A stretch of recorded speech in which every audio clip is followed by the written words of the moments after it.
this video I will explain how to learn equalization quickly, fix your upside-down equalization problem, or improve your deep frenzy. But let's start with a little story. I saw this equalization tool a while ago in one of the freediving school in Dahab, Egypt, somewhere in a social media. And back to those days, I decided that this equalization tool is mainly used to improve deep frenzy equalization. However, since our students are mainly beginners and intermediate freedivers, I thought that this equalization tool might not be helpful for us. But somewhere in the middle of 2023, I completely changed my mind. And now we use this equalization tool in all of our freediving courses. I also use it for my own training, since now I'm more focusing on improving my deep frenzy equalization rather than working on my mouse feel. But let's start with an absolute beginner freediver who couldn't equalize. To make things even harder, let's assume that this person hasn't done any scuba diving or snorkeling before. So zero understanding of equalization. Sometimes it's hard even explain to such a person what it means to create pressure in a nasal cavity. Yes, you can ask to exhale through the pinched nose and then it would be a Valsalva equalization. But even such a simple explanation is not working all the time. This tool can solve the problem of creating extra pressure in the nasal cavity much faster. Instead of asking our student to create the pressure in the nasal cavity, we can just ask them to make bubbles in this bottle of water. If the bubble is made, we know that the extra pressure in the nasal cavity was created. We're not focusing at this moment whether it was a Valsalva or Frenzel equalization. It's gonna come later. When the student can make a bubble in a bottle, we can play around by trying to make bigger or smaller bubbles, or make bubbles after a passive exhale. These variations can help the students to understand the basic principles of equalization,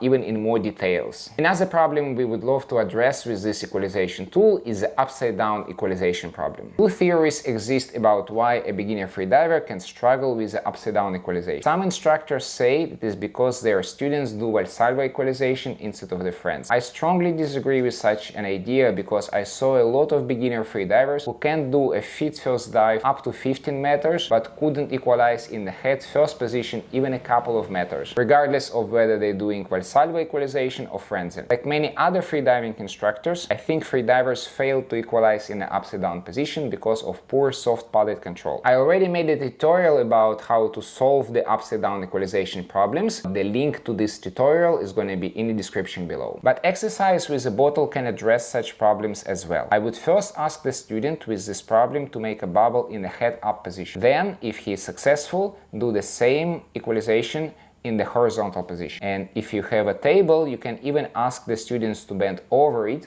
and try to make a bubble in this position. Recently we started using a new device for upside-down equalization problems, but this is a story for another video. In this device we can easily find the angle where a student stops equalizing and works around this angle. We also started combining this machine with the equalization bottle. The last problem we can address with this equalization bottle is a deep frenzy equalization. For the purpose of this video, we will call deep dive everything below, let's say, 25 meters. Some divers feel they don't have enough air for equalization at these depths or deeper. It means they couldn't shift enough air from the lungs to the mouth cavity for Frenzel equalization. So the problem is not with the Frenzel, but rather with the air shifting technique. There are many different ways how to address this problem. Here how you can use equalization bottle. First, start with the easiest option.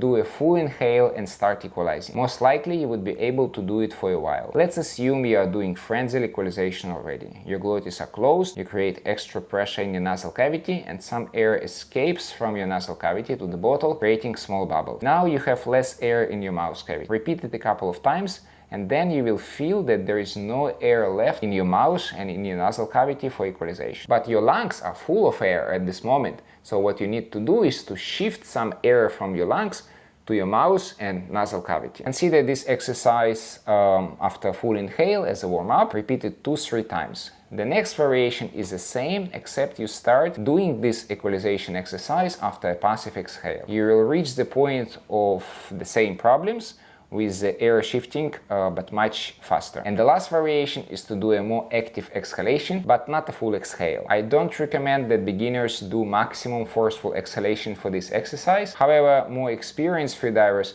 can also try to do this variation as well. So the summary: combining the equalization tool with a bottle of water is really powerful and can help solve many equalization problems, including learning basic equalization, fixing the upside down equalization problems, or improving the deep Frenzel. And if you're a beginner freediver and want to learn more about Frenzel equalization, check out this video.